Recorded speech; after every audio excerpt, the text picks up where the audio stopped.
નમસ્કાર ખેડૂત મિત્રો।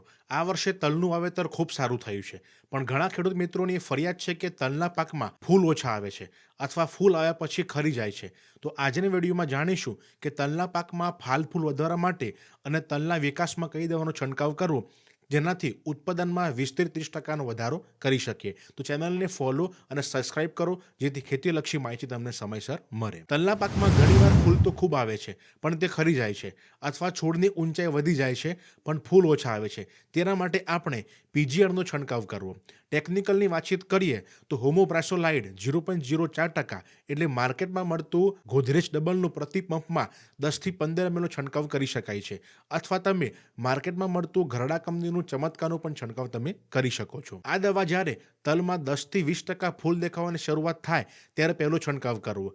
તે છોડના હોર્મોન્સને સંતુલિત કરે છે જેથી ફૂલ મજબૂત બને છે અને ખરી પડતા નથી, અને તમારે તલની વધતી ઊંચાઈ હોય તો વૃદ્ધિ અટકાવે છે અને શક્તિને ફૂલ ફાલ તરફ વારે છે। આનાથી છોડ ઘટાદાર બને છે અને ફળીઓ નીચેથી ઉપર સુધી લાઇનસર બેસે છે।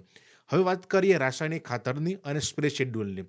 તલ જ્યારે 40 દિવસના થાય ત્યારે એક બમ્પમાં 100 ગ્રામ 05234 ખાતર સાથે 20 ગ્રામ બોરોન અને મિક્સ માઇક્રોન્યુટ્રન ભેળવીને છંટકાવ કરવાથી ફ્લાવરિંગ સારું થાય છે અને મજબૂત બને છે, જેથી દાણા વજનદાર અને ભરાવદાર બને છે।